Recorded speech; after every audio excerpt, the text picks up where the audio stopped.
Olá, alunos. Meu nome é Durval Paulo e nós vamos trabalhar nesse momento a disciplina História da Educação Brasileira no curso de Secretaria Escolar. E para iniciar, nós vamos ver quais serão as competências que nós iremos trabalhar nesse momento.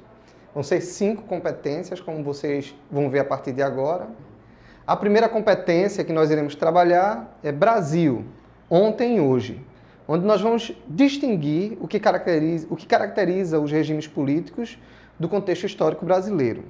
Nossa segunda competência será Educação no Brasil, uma trajetória política. Nós vamos relacionar os acontecimentos políticos e as repercussões para a educação no Brasil. Na terceira competência, trataremos dos debates sobre a educação no Brasil. Nesta competência, iremos nos aprofundar em algumas correntes pedagógicas e teóricas que influenciaram o Brasil desde o início da colonização até os nossos dias. A quarta competência será o fortalecimento da educação em Pernambuco. Vamos compreender como se deu a consolidação da educação em nosso estado, principalmente a partir do século XX. E, finalmente, a última competência, a estrutura e o funcionamento da educação, onde nós vamos entender qual é a estrutura da educação básica em Pernambuco. A partir dessas 5 competências, iremos desenvolver, conhecer um pouco mais sobre a história da educação brasileira.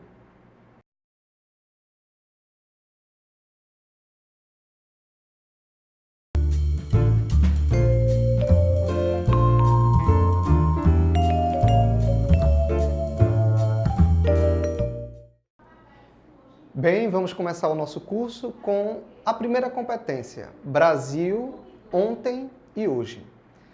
Como já foi dito, essa primeira competência, nós iremos conhecer um pouco da história geral do Brasil e não nos atermos necessariamente à educação. Como todos sabemos, o Brasil, segundo a história e alguns historiadores, foi descoberto no ano de 1500. No entanto, esse conceito de descobrimento já vem sendo discutido e questionado, já que havia uma população imensa de índios aqui. No entanto, a gente conta a nossa história a partir da chegada dos portugueses e não desmerecendo toda a tradição e história indígena. O mundo havia sido dividido pelo Tratado de Tordesilhas e sob a responsabilidade de Portugal e da Espanha, que eram as grandes potências marítimas naquele momento. E a parte do Brasil, que hoje é o território brasileiro, que se compreendeu ao Brasil, foi ocupado pelos portugueses, não necessariamente no primeiro momento, em 1500, mas progressivamente os portugueses vieram colonizando o Brasil e ocupando todo o território, e assim a população que estava aqui, que foi praticamente dizimada, não no início, mas ao longo da história do Brasil, como já é conhecido de todos nós. A sugestão de filme que vocês podem ver, que trata de forma cômica esse assunto, é o filme Caramuru, A Invenção do Brasil, que mostra como era o choque cultural entre os portugueses e toda a sua cultura civilizada e a cultura indígena aqui no território brasileiro. Tá? Aproximadamente durante os 30 primeiros anos de ocupação dos portugueses aqui em solo brasileiro, não foi bem organizado e o foco português era chegar às Índias. Então, chegar ao Brasil não era a política principal deles. No entanto, outras nações insatisfeitas com a divisão do mundo pelo Tratado de Tordesilhas começaram a visitar o solo brasileiro e o governo português decidiu implementar uma política para a ocupação de todo esse território. A partir desse momento, o trecho que compreendia a Portugal no solo que hoje é o Brasil, dividido pelo Tratado de Tordesilhas, foi dividido em faixas de terras conhecidas como capitanias hereditárias, onde nobres portugueses eram responsabilizados para tomar conta dessa terra, cultivá-la com seus próprios recursos, destinando a Portugal o que era de direito, mas sob a responsabilidade deles. A partir de aproximadamente 1532 é que efetivamente o solo brasileiro é ocupado. Com essa divisão nas capitanias hereditárias e o desenvolvimento do trabalho nesse primeiro momento, com a plantação de cana-de-açúcar, a gente também tem a chegada aqui ao Brasil dos africanos na condição de escravos, como mão de obra para o desenvolvimento do trabalho que era necessário para a economia naquele momento. Então, o primeiro período histórico que nós temos tem início aproximadamente em 1532 com essas capitanias, já que esse primeiro momento de 30 anos do descobrimento até a instalação das capitanias hereditárias é um período pré-colonial, quando Portugal ainda não tinha uma efetiva política de ocupação aqui em nosso solo. E esse período colonial que se segue, ele dura aproximadamente uns 300 anos até a chegada da família real lá no século XIX. E dentro do período colonial a gente tem uma série de eventos que são significativos em nossa história, inclusive na nossa história pernambucana. Por exemplo, nós temos a ocupação holandesa e o Conde Maurício de Nassau aqui em nosso estado. Temos o declínio da produção de açúcar depois que os holandeses são expulsos do solo brasileiro e a instalação de uma nova etapa econômica, que é a produção de ouro na região das Minas Gerais, que concentrou uma grande população também, uma migração de pessoas de todo o território daquele período que hoje é o Brasil e para trabalho naquela região da mineração, enriquecendo e favorecendo politicamente o que hoje a gente conhece como uma região sudeste, principalmente Minas Gerais e o Rio de Janeiro, que na época era a sede da colônia, a sede do governo português aqui no Brasil. No final do período colonial, nós temos um evento significativo em Portugal, que é a administração do Marquês de Pombal, que implementa uma série de reformas lá em Portugal, e o Brasil, como território jurisdicionado a Portugal, como colônia portuguesa, também sofre uma série de mudanças implementadas pelo governo português. E, seguindo o século XIX, a gente tem uma grande virada histórica, que é a chegada da família real por conta da pressão de Napoleão, que estava querendo dominar o mundo europeu naquele momento, e a família real portuguesa, ela é obrigada, convencida e obrigada a vir ao Brasil, se instala no Rio de Janeiro e o Brasil passa a ser vice-reino unido a Portugal. Então, muitos traços da característica colonial vão ser deixados para trás e o Brasil passa a ter uma série de conquistas e de avanços na sua estrutura cultural por conta da chegada da família real aqui em solo brasileiro. Entre essas mudanças, a gente tem uma que é significativa, que é a abertura dos portos às nações amigas. Entre elas, a Inglaterra, que era a principal por conta de ser credora de Portugal. Então, ela tem uma série de facilidades dos seus produtos entrarem, e não apenas os produtos, não apenas a questão financeira, econômica, mas há uma circulação de ideias e de pessoas que vêm da Europa para o Brasil de forma mais livre e influenciam esse momento conhecido como o período imperial brasileiro, quando Dom João volta para Portugal e o seu filho, Dom Pedro, então Pedro, que ficou, e assume por pressão da elite brasileira o governo brasileiro, decretando, proclamando a independência brasileira em 1822, e o Brasil passa a ter autonomia em relação a Portugal, ainda que dependência econômica com outros países e até mesmo Portugal, por conta de toda a tradição histórica que ele já tinha.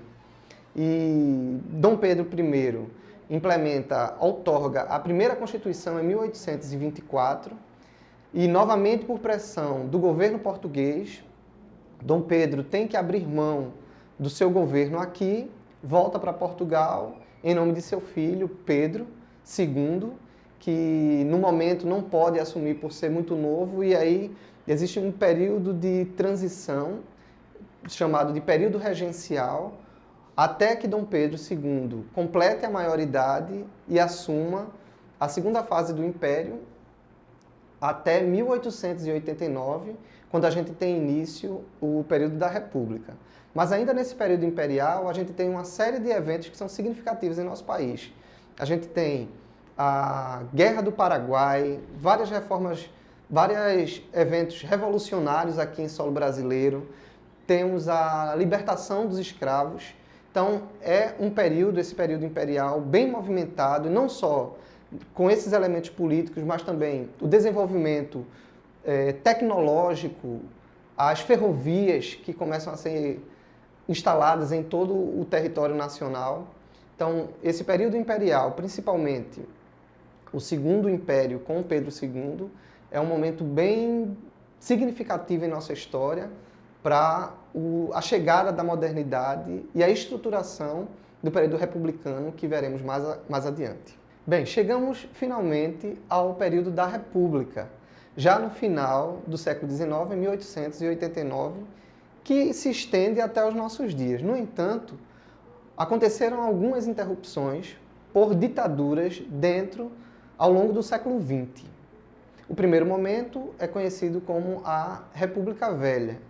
E nesse período a gente já consegue perceber o amadurecimento republicano do Brasil, mesmo com todas as limitações, mas claramente se percebe uma diferença se compararmos ao período colonial, à vivência daquele período, e mesmo ao período imperial, praticamente no século XIX.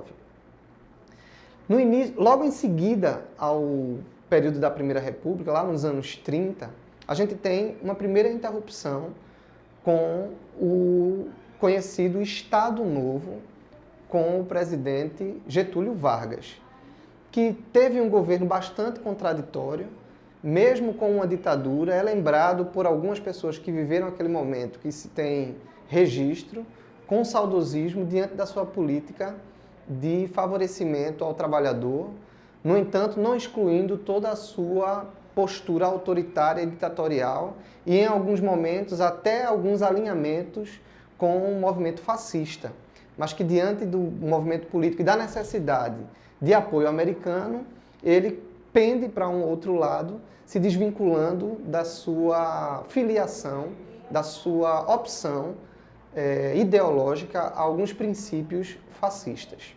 Logo em seguida ao Estado Novo e novamente Getúlio Vargas sai do poder, há um período de democracia e ele é novamente eleito enquanto presidente. E mais adiante a gente tem um período conhecido como desenvolvimentismo aqui no Brasil, onde tem o seu maior expoente, Juscelino Kubitschek, com uma proposta de modernização e de interligação de todo o território nacional.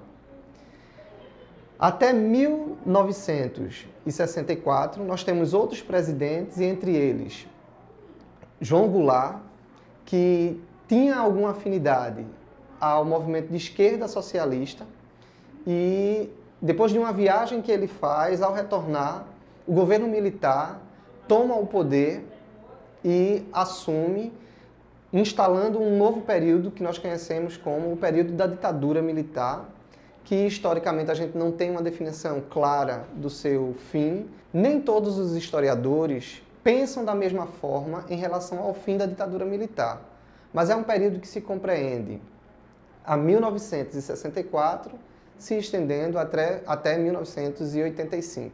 Às vezes, alguns dizem que concluiu antes ou depois, mas é um período de grandes reformas econômicas, políticas, sociais, inclusive de perseguição, de restrição do pensamento, onde muitas pessoas sumiram por conta do enfrentamento a toda a postura do governo militar dentro desse período, que foi cada vez mais se enrijecendo até chegar um momento de enfraquecimento e novamente a gente ter a reabertura política, não simplesmente por força da vontade do governo militar, mas pela pressão social da população e de um conjunto de fatores que favoreceu a redemocratização brasileira. Em 1984, nós temos um movimento de diretas já, e já em 85 a gente tem um presidente eleito, Tancredo Neves, não de forma direta, mas indireta pelo colégio eleitoral. Ele morre e assume José Sarney. Após Sarney, a gente tem, de fato, o primeiro presidente eleito, que foi Fernando Collor de Mello, que sofreu um processo de impeachment e assume o seu vice, Itamar Franco. Mas ainda antes, logo após 1985, a gente tem um marco legal, que é a elaboração da Constituição Democrática de 1988, que está em vigor até os dias de hoje e que tem uma grande força para a construção dessa nova vivência democrática que nós temos. Depois de Fernando Collor, ele, tendo sido retirado do poder pelo impeachment, assume Itamar Franco e a gente tem a instalação do Plano Real pelo então ministro da Economia, Fernando Henrique Cardoso, que em seguida assume a presidência como presidente eleito, e finalmente os dois últimos presidentes, Luiz Inácio Lula da Silva e Dilma Rousseff. Então, ao longo de toda essa trajetória histórica, principalmente dos últimos anos, a gente tem uma série de mudanças e de amadurecimento da nossa República, mesmo diante de algumas dificuldades que é possível perceber, mas onde o movimento popular e o povo têm uma participação maior nas decisões de evolução de clareza nas eleições, que a gente pode perceber claramente. Então, assim a gente termina essa primeira competência, fazendo uma rápida trajetória da história do Brasil, desde o período da dita descoberta do Brasil até os dias atuais. Espero que vocês tenham compreendido e aproveitem para aprofundar nos livros de história, em sites que tratem sobre esses assuntos, para conhecerem um pouco mais da história do Brasil. Até mais!